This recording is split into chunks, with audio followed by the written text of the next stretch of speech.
Pink ladies, T-birds, just happen to be watchers of my shit. My name is JImmiPynk. And let me just tell y'all right out the gate, y'all probably ain't never gonna get this on time again.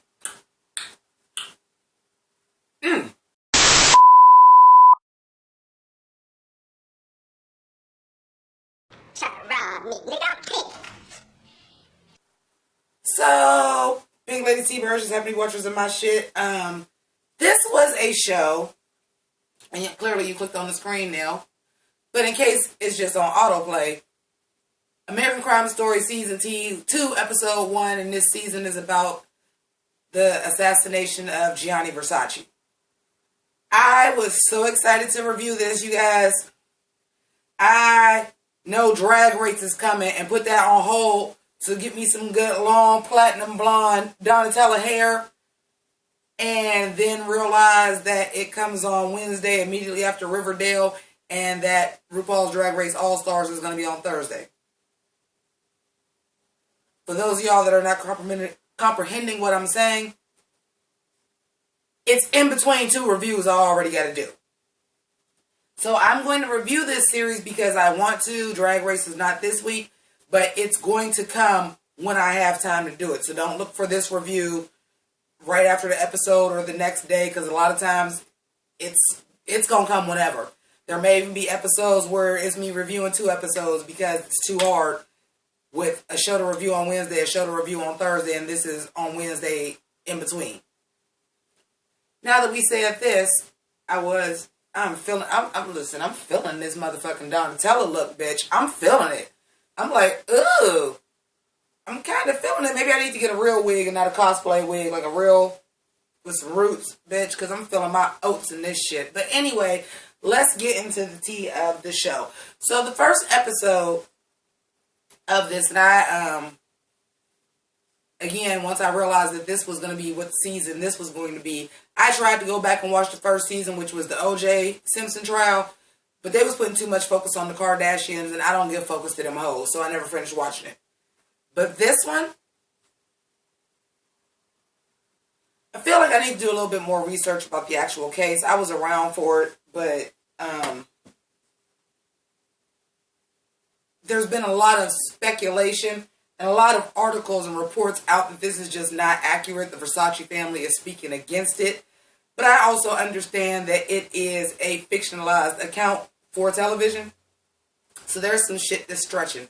And the first thing I want to know is, was Andrew Cunanan really that type of motherfucker phony like that? Listen, I'm like, was this dude really just like a phony like that? But I got to tell you something. As a former Gleek, Darren Criss, I didn't know you had this in you. I think Darren Criss is doing a fantastic job as Andrew Cunanan just in the first episode, just because this is something new from him. It's not a singing role, but that's switching on a dime from being pretentious to being insecure to being straight to being gay to being like all these different things to all these different people because he fucked up in the head. I'm going to tell you the scene that gave me chills up my spine is when he finally made it after he killed Gianni Versace, and I finally made it to his truck. And I'm looking and I was like, is he crying? Because we opened it up with him crying. He is laughing and just like hype like I did it. And I'm like, oh, Darren Criss, you doing this because I believe you batshit fucking crazy. And that's a good thing. I don't think there's going to be any... just based on where it's going off the first episode, that's all I know. I don't see you getting nominated for no awards or nothing like that, but I do think people are going to watch this. I do think people are going to say that it's schlocky and cheesy and campy, but it's a Ryan Murphy production, so don't we want that to a certain point? And you're directed to be that way. But I think he's doing a fantastic job. And I think it gets him a couple more jobs on TV, if not just being a regular in other Ryan Murphy vehicles, even if it's not him being American Horror Story Season 9. With that being said, somebody that I do believe, even though they were only in the episode for a small amount of time, somebody that I do believe is going to get at least a Golden Globe nomination is Penelope Cruz, playing Donatella. Donatella, And don't get me wrong, she came in as an exposition fairy like a motherfucker. But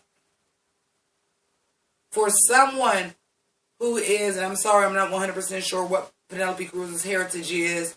I don't think it's Mexican. And I know it's not Puerto Rican. I just can't remember exactly what region she's from, but she is obviously Latina. So for her to be playing somebody who naturally does, honest to God, have an accent, to play somebody that has a completely different accent and a deeper register of voice than you do. And she was giving me Donatella Versace, the house down boots. And then when I looked at her, I was like, this don't even look like Penelope Cruz. And keep it 100 with you, the Hollywood Foreign Press is a bunch of star fuckers. And Penelope Cruz still has a big enough name, and probably the biggest name associated with this project. I think that she does get at least a Best Supporting Actress nomination at the Golden Globes, at least. Again, these are just speculations off of episode 1. I will say that it is cheese-tastic. And it's fucking... Andrew Cunanan, that character is fucking cheesy. I know we are just breaking it down in the first episode, and it is to show how pretentious and how phony he is. But that shit is so fucking campy. And of course, it's a Ryan Murphy project. And the subject matter is about a gay man. 2 gay men, because Andrew Cunanan was gay as well. We're going to get the slop and the cheese. We're going to get that shit. We're going to get it. And I'm fine with that. Because I think in this story, unless you were going to go full-fledged, 100% honest, you had to go a little bit campy. You had to go a little bit over the top with it.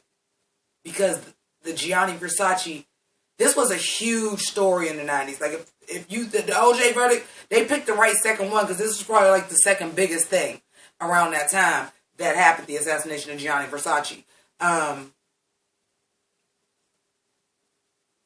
This felt like a reunion of just some shit that I loved. I'm like, oh, I forgot Ricky Martin. I read that and I said, I forgot you was supposed to be in it. Come on, Ricky Martin. Then I saw Die from Orange is the New Black. I said, well, yeah, because you probably about to be off the show because you damn sure is going to the big house. Like, you going to Max. You going to Max. You killed the cop. Or you want to add the gun. Oh, you going to Max. You turned yourself in. You going to Max. So, it's good to see her in another role. Hi, Luke Wheeler from Nashville.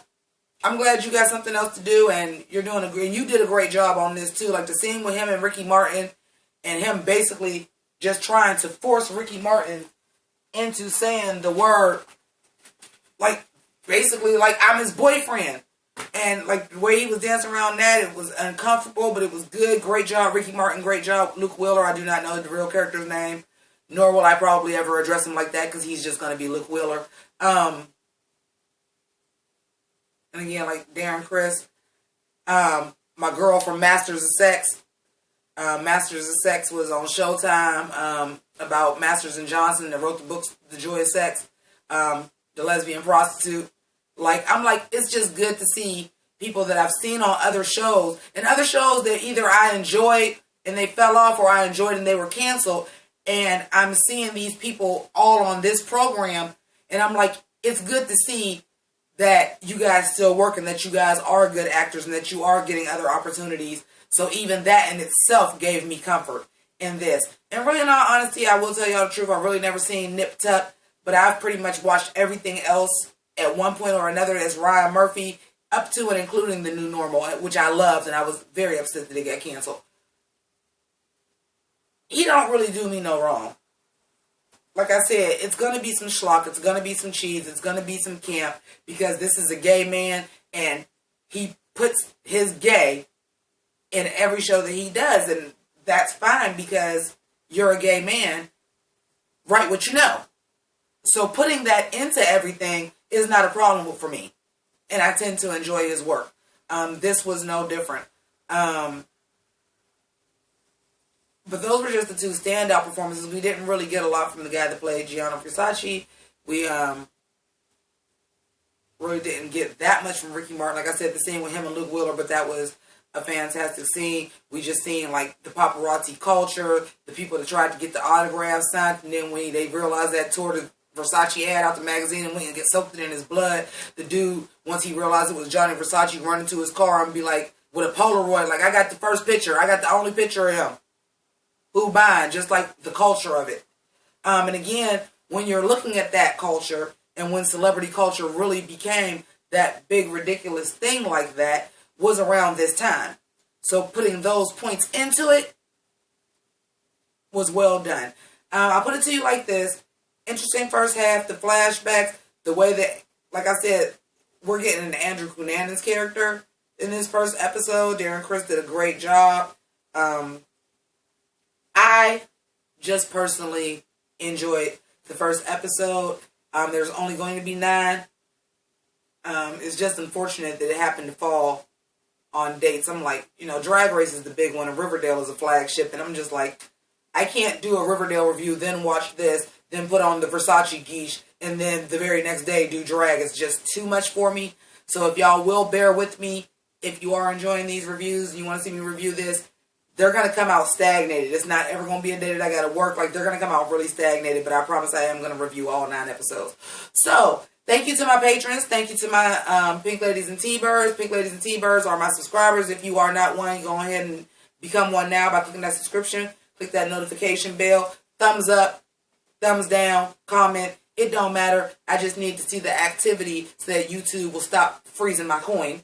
To my patrons, thank you very much, because these are the people that right now are exclusively supporting me.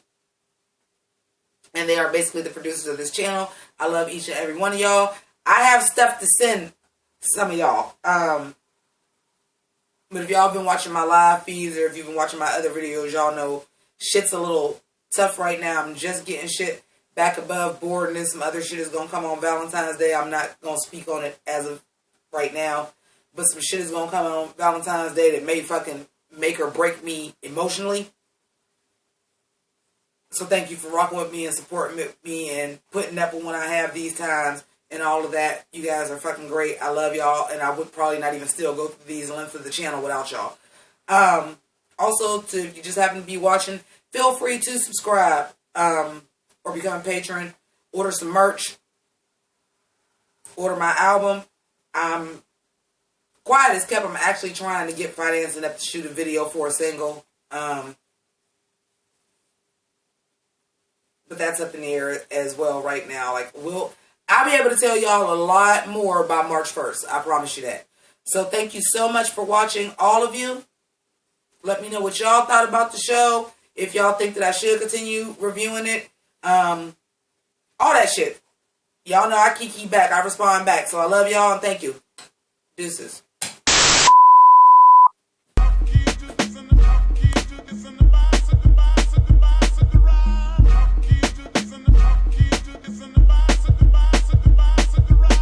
Kamehameha attack is blazing, I'm so amazing. Japanimation, the anime on your cartoon station. So fulfilling, no adults swimming for about an hour. Revealing power, unorthodox amongst these cowards. Full transformation for Optimus Prime transformation. A good vibration from Rumble Pack.